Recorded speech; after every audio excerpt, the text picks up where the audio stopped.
Hi, Scott Orlin with Cinema Magazine. There's a book called The Suspect, and you think, oh, it might be a thriller. It actually is, but it's based on a true story about the bombings during the Atlanta Olympics. And I'm here with one of the stars of the movie that's telling that story. The film is called Richard Jewell, Paul Walter Hauser. First of all, I want to ask you, what's it like to work under the auspices of Clint Eastwood? Oh my goodness, that might be the number one question I get, because people, he means so much to, the world globally. He was this, Western actor, then dramatic actor. He plays the piano, does the score in his own films, and he's a filmmaker. So it's just, he's one of these real Renaissance men of filmmaking, and he lived up to the hype. He was embracing of all the actors and the collaboration. He allowed improvisation and allowed us to find things and try things. And at no point did I get a whiff of the ego or intimidation. He was very, very calm and collected and gentle, Sadly, we live in a culture where we like to rush to judgment. And this movie is such a fascinating exploration of, on the outside, well, this guy looks like he probably did it. But as we get to know the person, what has the media done? What has law enforcement done to this guy? I think we as people make prejudgments and unconscious connections based on contextual clues that we see in people. And so this is sort of that is the microcosm of this macro, which is having someone who did the right thing at the right time. And of course, 72 hours later, they don't have any suspects, so they turn their gaze onto him and start matching the contextual clues to fit the narrative to close the book on the case, which is, of course, unconscionable to say the very least. What I love, too, Paul, about this guy, who now we get a chance to know, is his own sense of self and his own sense of enthusiasm, where his lawyer tells him, do not talk, do not say anything, but he's just so gregarious, he can't stop. Yeah, he means well, I'm sort of the same way. Like, I was very needy and aggressive trying to come into the film business. I used to call Saturday Night Live and Happy Madison Productions and try to pitch myself to them and send resumes and photos. So, like, I sort of have a tick of that in me. And I think with Richard, it was just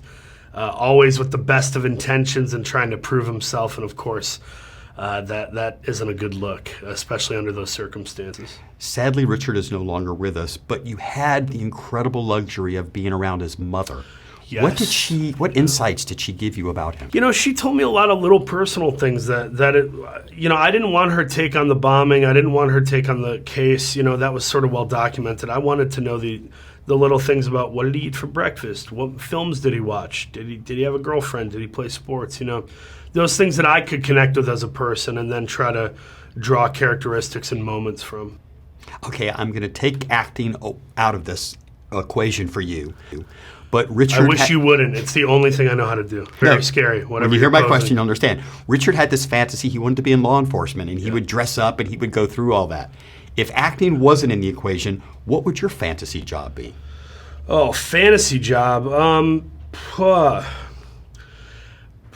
Probably teaching something creative, whether it was writing or acting or something, because I love hanging out with young people and trying to be the cool adult, and I like creative environments, so maybe something like that. Or my dad's a minister, so maybe something in ministry.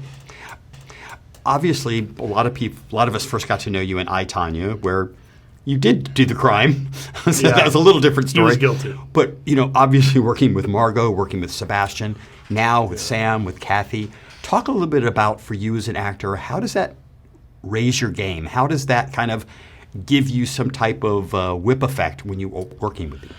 Yeah, that's a good point. I think working with great actors makes you better every time, as long as you're paying attention and you're cognizant of that. I think there were moments where Sebastian and I on I, Tonya, or Sam and I on this, there were moments where, even though we were very good friends offset, we kind of pushed each other in a couple scenes, and we kind of brought each other to a certain place where we knew we had gotten the take, so now it's like, what else can we discover?